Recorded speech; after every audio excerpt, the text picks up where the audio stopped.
So far we have seen, and by now you must be comfortable with the concept of equation of motion and how the right component of equation of motion can be used to derive the governing equation for flow in a channel or along a tube or in any other complicated geometry, both in one dimension and in some special cases in two dimensions, in which analytic solutions are possible, and in all other cases one has to resort to numerical solution techniques.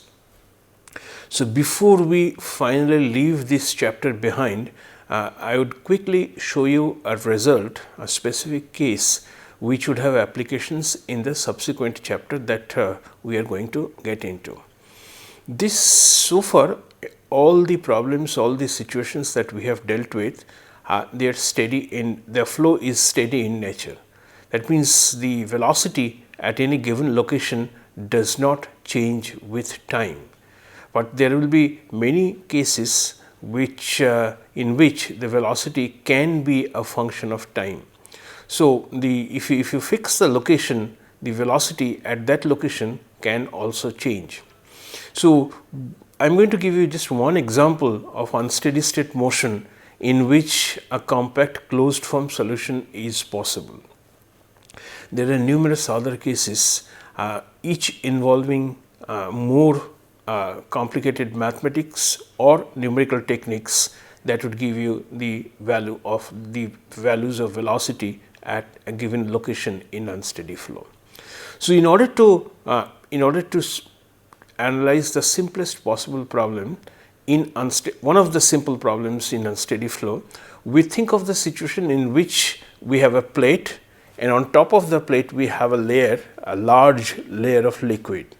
So, initially the plate and the fluid above it are at rest, both are at rest. So, at t less than equal to 0, the velocity of the fluid is 0 everywhere.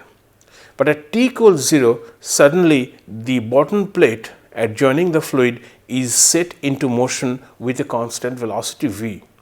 So, as time progresses, the presence of the moving solid boundary will be felt at a greater depth of the liquid. So, initially when the plate starts to move, only the layer very close to the solid surface will sense that the solid plate has started to move. But as time progresses, the thickness of the effect of the motion of the solid plate will penetrate more and more into greater depths, in this case greater heights of the liquid. So, this should create a condition in which the flow is not only going to be a function of y, which is the distance from the plate, but also it is going to be a function of time. How much time has elapsed before the measurement of velocity at a given y has been done. So, it's the velocity in the x direction, in the direction of motion of the plate, is going to be a function both of y and time. We realize that the plate velocity is not too large, therefore, the laminarity of the flow will still be maintained, and once the plate starts to move, it will try to drag the fluid with it because of viscosity. So, it is a viscous flow, it is a one dimensional flow in which the non-vanishing component of velocity is Vx in the x direction, there is no Vy, and obviously there is no Vz. And since it is just a pool of liquid above a solid plate, and all the motion is initiated because of the motion of the bottom plate, therefore, there is no pressure gradient, and since the fluid and the solid plate, they are horizontal, so there is no effect of gravity as well. So, when you think of the process, it is a two-dimensional, it's a problem, it is an unsteady state problem in which the velocity is only the x component of velocity is present, which is a function of y as well as a function of time. We are trying to see if what kind of a solution we can obtain for a situation like this. So, I will draw the first scenario in which this being the solid plate and the time is less than 0, this is the y direction and I have a liquid in here. So at t less than 0 there is no velocity, that means the velocity of the solid plate is equal to 0. So velocity of the liquid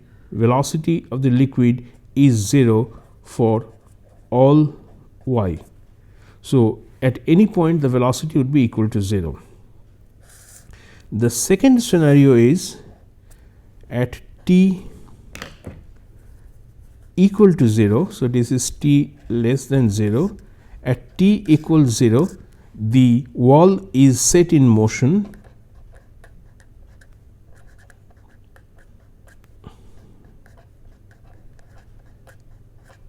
with a velocity v naught.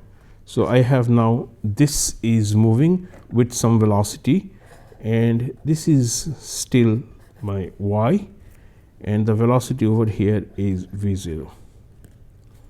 Then comes the third part, where again the same wall, some time has passed, it is moving with a velocity equal to v naught and I have the same y in here and the layer. So this is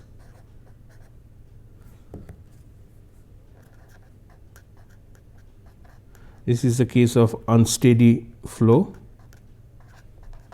The velocity of the plate is v naught and what you are going to see in here is the velocity of a layer just above it will be slightly less than v naught. Over here it is going to be even lesser until a point is come. So this is the point where the velocity is still 0. So I have the velocity profile something like this. So this is my velocity profile, which is a function of y as well as it's a function of t. So this is t greater than 0. So if you look at the three situations that I have drawn over here, this is the initial condition where the velocity is 0 and therefore the velocity of the adjoining liquid is also 0. At t equal to 0, the wall is set in motion with a constant velocity v naught. The liquid is still stationary. So you have the liquid which is still stationary, but as time progresses, t greater than 0, an unsteady flow pattern sets in to the adjoining liquid with the velocity being maximum due to no slip condition. The velocity at this point at the solid liquid interface is going to be equal to v naught, but as we move deeper and deeper into the fluid, the velocity decreases and at some distance and some point the velocity will come to 0. So that means from this point onwards the velocity of the fluid is 0 and the fluid here does not know that a moving plate exists at some distance from it. Now you can clearly see that as time progresses, when t becomes quite large, the penetration depth of the effect of the plate will keep on increasing and the velocity profile will also be different. So the velocity profile and the penetration depth of the effect of the solid plate, of the motion of the solid plate, will be felt at a higher distance as time progresses. So this is definitely an unsteady flow problem, and you would like to see if we can get an analytic solution for or a closed form solution for this specific case. So what we are going to do first is we are first going to write the governing equation for this specific case. Now when we write the governing equation, we keep in mind that there's only one component of velocity Vx, Vy is 0, Vz is equal to 0, and Vx does not vary in the x direction. So if you think about the Navier-Stokes equation, the Cartesian coordinate system in the x direction, because the x is the direction in which the flow takes place, the first term is del Vx del t. Now Previously, in all our previous cases, since we were dealing with steady state, del Vx del t was set equal to 0. There is a rho outside, so rho times del Vx del t, that term cannot be neglected in here. All the other terms either contain Vy or Vz, or it would contains del Vx del x.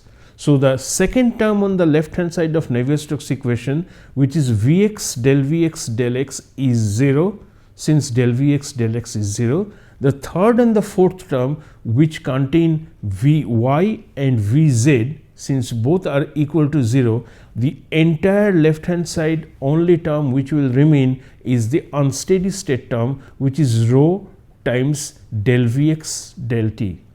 Now we come to the right hand side of Navier-Stokes equation. The right hand side of the Navier-Stokes equation, the first term is the gradient in the surface force, and principally we are talking about the pressure, the applied pressure.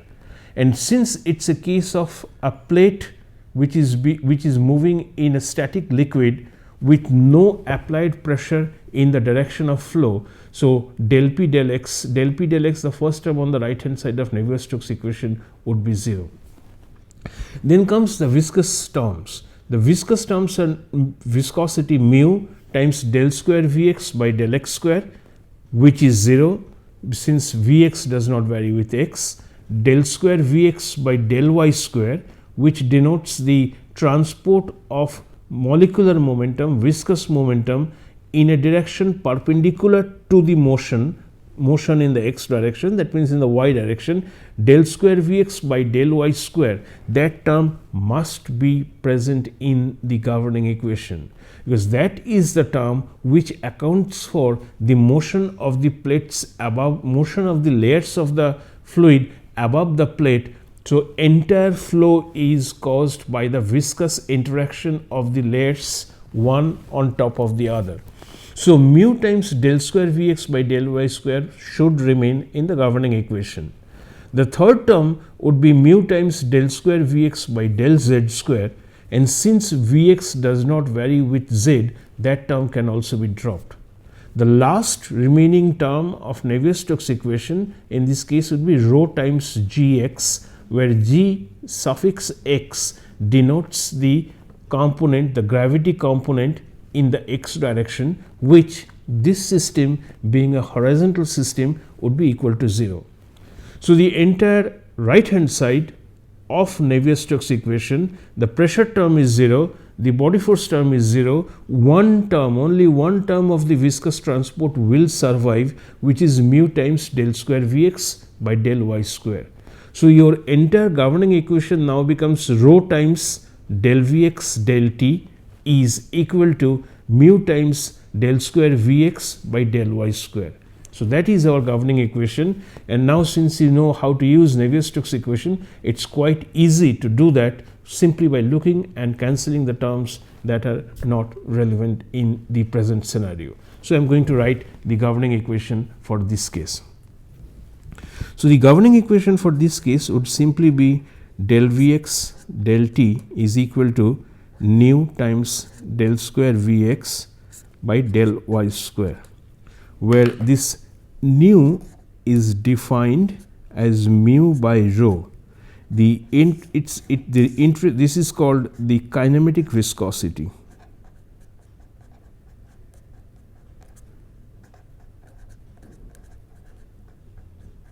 Now, if you look at the units of the kinematic viscosity nu, you would see that it's going to be in meter square per second. Now, this meter square per second has some significance, because you would see later on that all the transport coefficients, for example, when we talk about Fick's law, the transport coefficient there was dAb, which is the diffusion coefficient, which has also meter square, units of meter square by second. So in mass transfer, the transport coefficient has units of meter square per second, and when you look into the heat transfer, I will introduce that later, but there is a term k by rho Cp which also has units of meter square per second. So this is called the mass diffusivity, this is called the momentum diffusivity, and this is called the thermal diffusivity. So this nu is essentially the momentum diffusivity.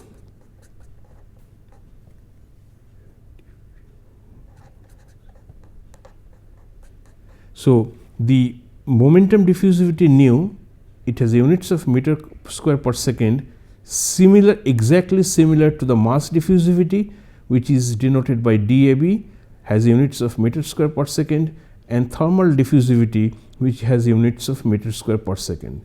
So when we talk about transport coefficients, when we discuss about the term transport coefficients,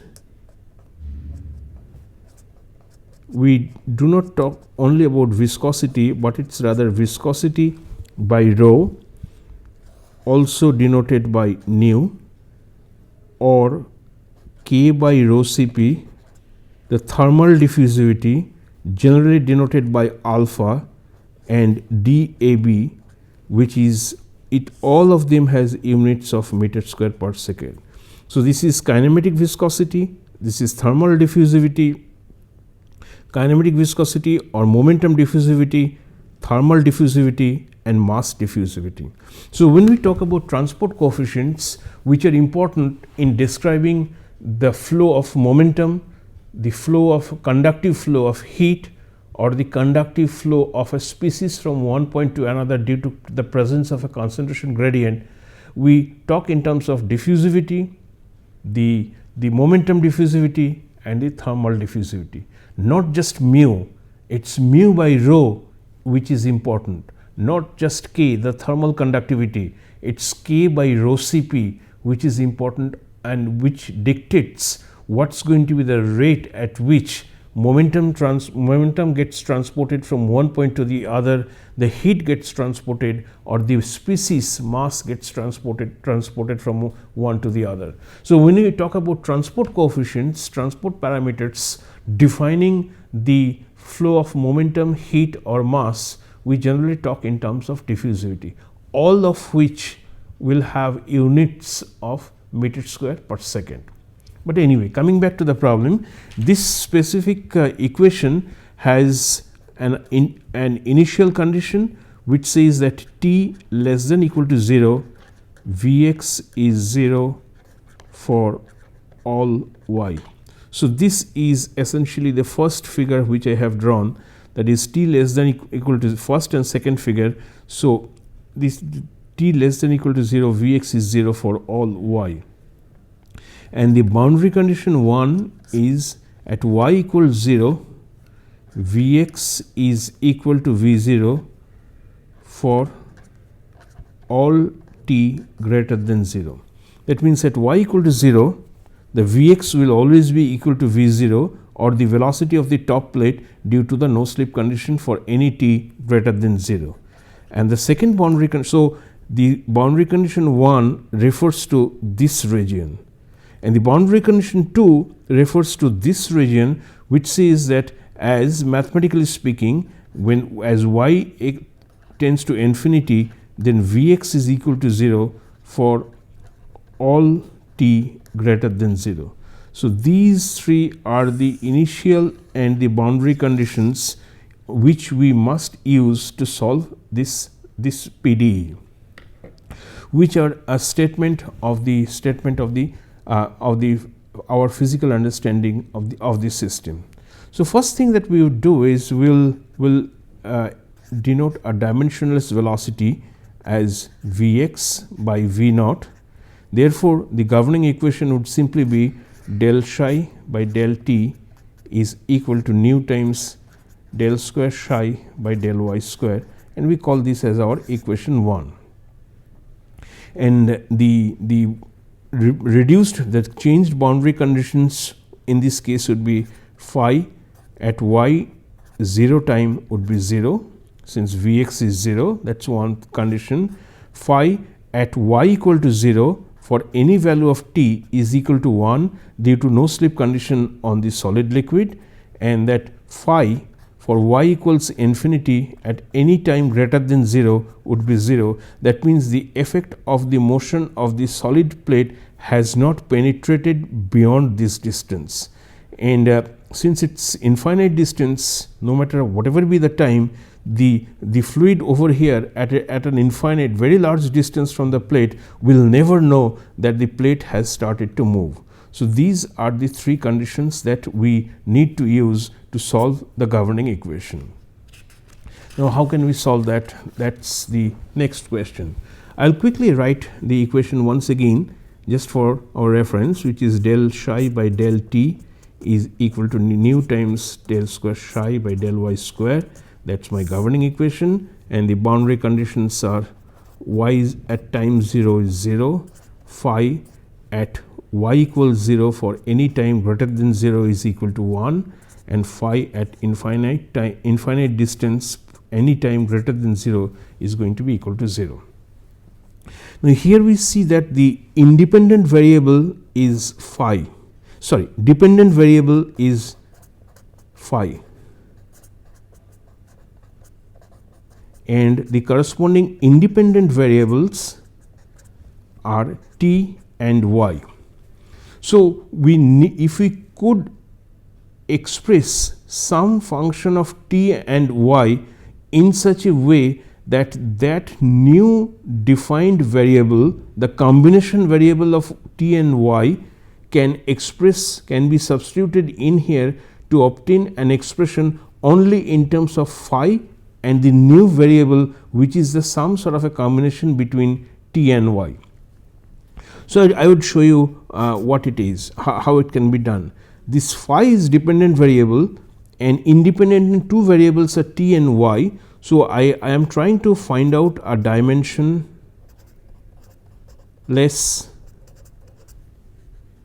combination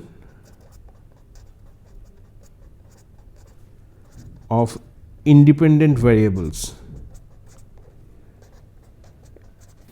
and the independent variables are t and y. I use eta, which is the new dimensionless variable. This is y by root over nu times t. So, what we say here is that my partial differential equation, I need to resolve the partial differential equation by an ordinary differential equation. What I see is that my dependent variable is a dimensionless quantity, which is phi, which is simply the velocity at any y and at any t divided by v naught, which is where v naught is the constant velocity of the moving plate. In the dependent variable phi, there are two independent variables. One is what is the distance of the point of consideration from the solid plate, that is y, and the second independent variable is how much time has elapsed after the plate has started to move.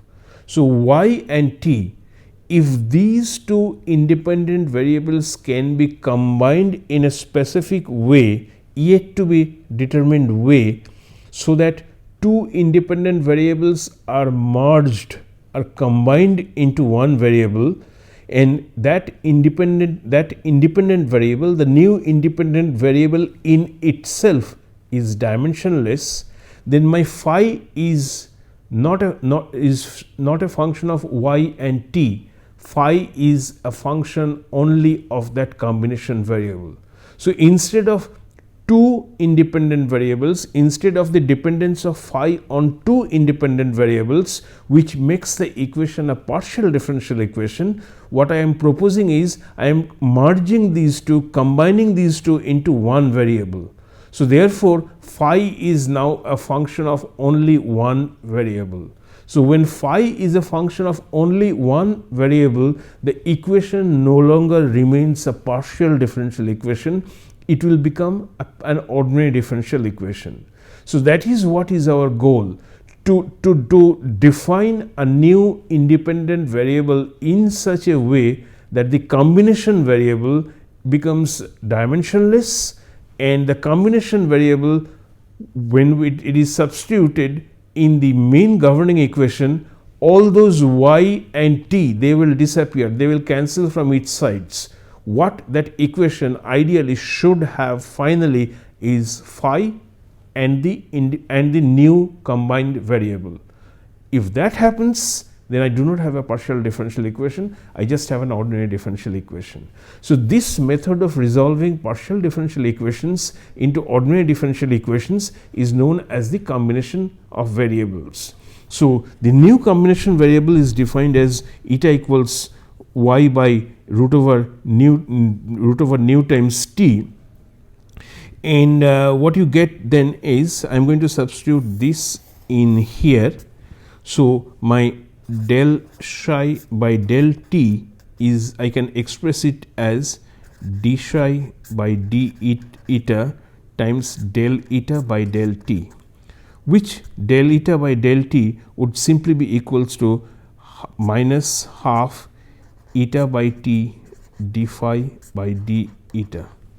Similarly, del psi by del y would simply be equals d psi by d eta times del eta by del y, which would be equal to d psi by d eta times 1 by root over 4 nu t, and del 2 psi by del y square would be equal to d2 psi by d eta times 1 by root over 4 nu t times del psi by del y.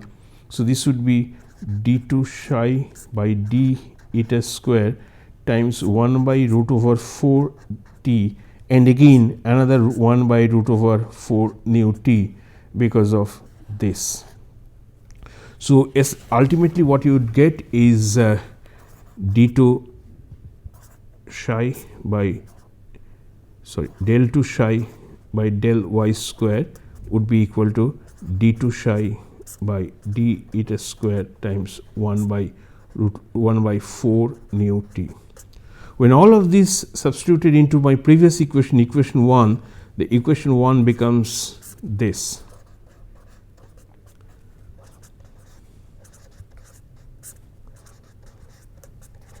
And the important point to note here is that my phi is a function of only eta, so it's an ordinary differential equation, it's no longer a partial differential equation.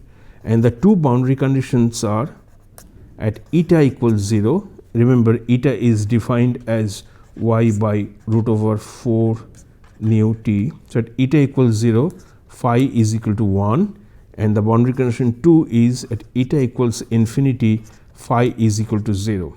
So this is in the initial condition plus the boundary condition 2 of my previous discussion, and this is simply boundary condition 1.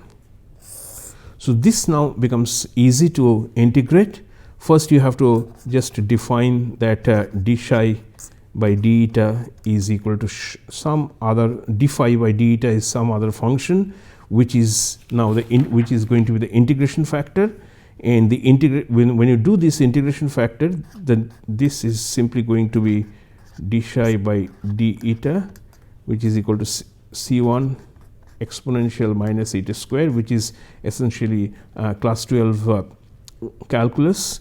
And once you substitute, once you integrate it once, you would get from 0 to infinity exponential minus eta square d eta plus c2. So c1 and c2 are the constants of integration. So once again, phi is going to be c1 from 0 to eta exponential minus eta square d eta plus c2, and the boundary conditions are at eta equals 0, phi equals 1, and eta equals infinity, phi is equal to 0. These are the two conditions. So let's first use this condition, and then what you get is 1 is equal to c2, and then when you use this equation, you are simply going to get c1 as 1 by from 0 to infinity exponential minus eta square d eta. So your final equation, which is a phi, which is a function of eta, is simply going to be 0 to eta exponential minus eta square d eta by 0 to infinity exponential minus eta square d eta. This part has a special name. This is called the error function.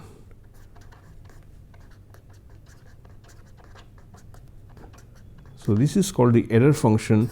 Then your phi eta is simply going to be 1 minus, which is v x y and t divided by v naught is 1 minus error function eta, where eta is y by root over 4 nu t.